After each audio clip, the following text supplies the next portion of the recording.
बिस्मिल्लाहिर्रहमानिर्रहीम। अस्सलाम वालेकुम रहमतुल्लाहि व बरकातुहू। उम्मीद है आप सब खैरियत से होंगे।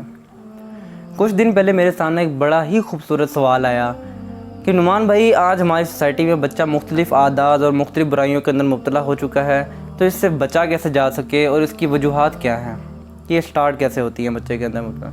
यानी कि आप कह लेंगे ज़िना और मुश्तज़नी, ड्रग एडिक्शन, यानी कि इस तरह की मुख्तलिफ़ यानी कि बेहयाई के अंदर बच्चा मुब्तला हो चुका है, तो उससे कैसे बचा जा सके। सबसे पहले तो देखिए हम ये स्टार्ट कहाँ से हो रही हैं।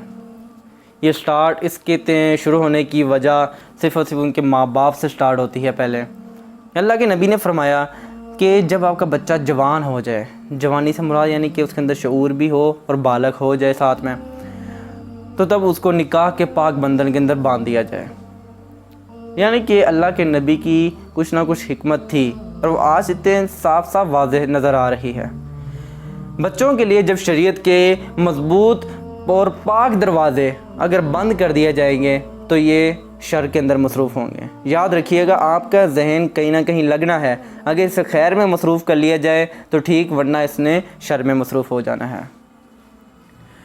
तो निकाह का मतलब क्या होता है? निकाह का मतलब होता है बांध देना, दो जोड़े को एक मज़बूत किले के अंदर बंद कर देना। यानी बंद करने से मुराद यानी कि वो कैद करना नहीं, यानी कि एक ऐसा किला जिसके अंदर बुराई ना आ सके। आपने सुना होगा बचपन में, सफाई निस्फ़ ईमान है। दो तरह की सफाई होती है, एक ज़ाहिरी सफाई होती है और एक अंदरूनी सफाई होती है। आपका अपना बातिन साफ़ हो जाता है, आपका आधा ईमान मुकम्मल हो जाता है, आप अंदर से पाक हो जाते हैं। क्यों? क्योंकि आपको पता है आपके पास एक अल्लाह ताला की तरफ से एक शरीयत का एक पाक दरवाज़ा मौजूद है, तो मैं उसके अलावा और कहीं नहीं जाऊँगा। तो बच्चा हमारा इस बुराई से बच जाएगा। मगर उसके बरअक्स हमारे यहाँ सोसाइटी में क्या हो रहा है कि बच्चा हमारा अपने पाँव में खड़ा होकर शादी करेगा। पहले पाँव में खड़ा हो फिर तेरी शादी करेंगे। बच्चा डरता है अपने माँ बाप के पास जाने से आगे से, क्योंकि उसे पता है उसे उल्टे जवाब सुनने को मिलने के बहुत ही ज़्यादा आग लगी हुई है तुझे। पहले पाँव में खड़ा हो जा फिर तेरी शादी करेंगे। मगर अफसोस की बात यह है कि जब तक बच्चा अपने पाँव में खड़ा होता है उसके पाँव में ताकत ही नहीं रहती। यानी कि पाँव में खड़ा होते थे 26, 27, 28 साल की उम्र में जाके काफ़ी टाइम निकल जाता होता है। मगर आप यहाँ पे अल्लाह के नबी के बरअक्स जा रहे हैं, यानी ऑपोजिट जा रहे हैं। शरीयत के पाक दरवाज़े जितनी जल्दी हो सकता है खोल दें। जहाँ आपकी भी 3-4 बेटियाँ खा रही हैं, अगर एक और आ जाएगी तो कोई बड़ा गुनाह नहीं हो जाएगा, वो आपको अपना माँ बाप मानेगी। मगर आज हमें कहा जाता है कि हमारा बच्चा खुद अपने पाँव में खड़ा हो, कहते हैं अपने पैसों से शादी करके लेके आया है, तो वो आने वाली क्या समझेगी तुम्हें कि भाई हमारी प्राइवेसी के अंदर दखल अंदाज होते हैं, मुझे एक अलग घर चाहिए। क्या रिस्पेक्ट करेगी तुम्हारी? कोई भी नहीं, उसे अलग रहना है। मगर इसके ऑपोजिट भी अगर हम देखें तो आजकल के हमारे माँ बाप अपनी बच्चियों को बेचते हैं। जी हाँ, बिल्कुल बेचते हैं। और वो बेचा कैसे जाता है कि आपका लड़का कितना अच्छा कमा रहा है, बस लड़के की कमाई देखी जाती है, लड़के की जॉब देखी जाती है। लड़का अच्छा है नहीं है वो बात की बातें हैं। बहुत अच्छे लोग भी पाए जाते हैं, यानी कि लाद में नहीं कि मैं 5 उंगलियां बराबर नहीं होती, मैं सबको नहीं कह रहा कि इतने सारे ही पेरेंट्स बेचते हैं, नहीं। बहुत से ऐसे भी देखे हैं जो इतने बच्चे के अखलाक को देखते हैं, बच्चे के पैशन को देखते हैं, बच्चे के अंदर एक जुनून देखते हैं, वो अपनी उसकी ज़िम्मेदारी का एहसास देखते हैं कि कितना है, तो वो उस बच्चे का निकाह कर देते हैं। इसकी जीती जागती मिसाल हमारे सामने ही मौजूद है कि आप सल्लल्लाहु अलैहि वसल्लम ने हज़रत अली रज़ी अल्लाह ने फरमाया, ए अली तुम्हारे पास क्या है?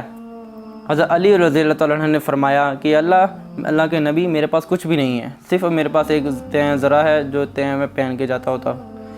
आप सल्लल्लाहु अलैहि वसल्लम ने फरमाया कि ए अली तुम उसे बेच दो और ज़रूरत की चीज़ें ख़रीद लो। तो हज़रत अली रज़ी अल्लाह ने वो ज़रा किसी सहाबी को बेच दी, तो ज़रूरत की चीज़ें भी ले ली। फिर आप सल्लल्लाहु अलैहि वसल्लम ने फरमाया, मैं अपनी बेटी फ़ातिमा तुम्हारे निकाह में देना चाह रहा हूँ। इसी तरह जब हज़रत अली रज़ी अल्लाह अन्हु के निकाह में अपनी बेटी को दे दिया, तो अल्लाह की इतने करनी देखें और उस सहाबी की मोहब्बत देखें। उन्होंने वही जो ज़रा उनसे ख़रीदी थी वो उनको तोहफ़तन वापस दे दी। यानी कि अगर आप आज से पहले चले जाएँ, यानी कि आप अपनी जवानी में चले जाएँ, यानी कि अपने पेरेंट्स से पूछें जाके कि उनकी इतने ज़माने में शादियाँ कितनी जल्दी होती थी और वो आज खुशहाल भी रहे हैं। क्या उनके पर जिम्मेदारियाँ नहीं आती थी? जो आज आप अपने बच्चों को कह रहे हो कि जब तुम्हारे ऊपर जिम्मेदारी आएगी तुम्हें लग पता जाएगा कि आप पे जिम्मेदारी नहीं आई थी, आपने उसे कैसे संभाला। आप अपने बच्चे को कब तक एक फीडर दे के रखेंगे, लॉलीपॉप दे के रखेंगे, बच्चे तो पहले बड़ा हो जा। क्यों आप अपने बच्चे को इतने गलत कामों की तरफ धकेल रहे हैं? क्यों अपने बच्चे को आप दलदल में धकेल रहे हैं? और एक ऐसी दलदल जिससे निकलना उस बच्चे के लिए नहायत मुश्किल हो चुका है। बहुत सारे बच्चे मैंने ऐसे देखे हैं कि सर हमें बताएं कि हम कैसे बचें, परेशान हैं, स्ट्रेस के अंदर मुब्तला हो चुके हैं, अपने साथ नफ्स की जंग लड़ रहे हैं। और बहुत सारे बच्चे इतने को अंदर मुब्तला हो चुके हैं उनको पता ही नहीं चल रहा कि भाई वो गुनाह कर रहे हैं, क्या कर रहे हैं। उनको आज़ादी मिल गई, आज़ादी। और आप क्या, माँ बाप की सबसे बड़ी गलती कहाँ पाई जाती है कि बच्चा, हमें अपने बच्चे का पता है मेरा बच्चा ऐसा नहीं कर सकता। आपका बच्चा सब कुछ कर सकता है, बस मौका मिलने की देर है।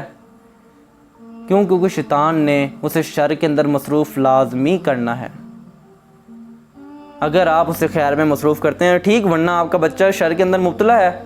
आज हम बाहर जाते हैं, हमें पता है बच्चा गालियाँ दे रहा है, उसके मोबाइल में 3-3, 4-4 नंबर रखे हुए हैं। हमारी बच्चियों के मोबाइलों के अंदर 4-4, 5-5 नंबर रखे हुए हैं। कभी इसके साथ कभी उसके साथ बातें करनी, यानी कि बाहर फिरने जाया जा रहा है, यानी कि मुख्तलिफ गुनाह किए जा रहे हैं और आपको इस चीज़ का अंदाज़ा भी नहीं है। आपके बच्चे आपको धोखा दे रहे हैं और आप अपने आप को भी धोखा दे रहे हैं। बुरा मानने वाली बात नहीं है, मगर मैं हकीकत आप सबसे शेयर कर रहा हूँ। अगर आप इस हकीकत को मान लेते हैं तो ठीक है, मेरा फ़र्ज़ है कि मैं आप सबके पास इस बात को डिस्कस करूं और आप सबसे शेयर करूं और इससे बचने के तरीके आप सबसे शेयर करूं। बाकी मैं अपना फ़र्ज़ अदा कर रहा हूं। अल्हम्दुलिल्लाह जब टीचिंग के लिए जाते हैं, कहीं पे पढ़ाने का मौका मिलता है, तो वहाँ पे भी हम सबसे पहले बच्चे को इस चीज़ की तालीम देते हैं, इस चीज़ के बारे में बताते हैं, क्योंकि हमें पता है कि कौन सा बच्चा किस चीज़ के अंदर मुब्तला हो चुका हुआ है। वो मोस्टली पेरेंट्स को अपने बच्चों के बारे में नहीं पता। तो शरीयत के तकाज़ों को खोलें, अपने बच्चों को पाक साफ़ रखें।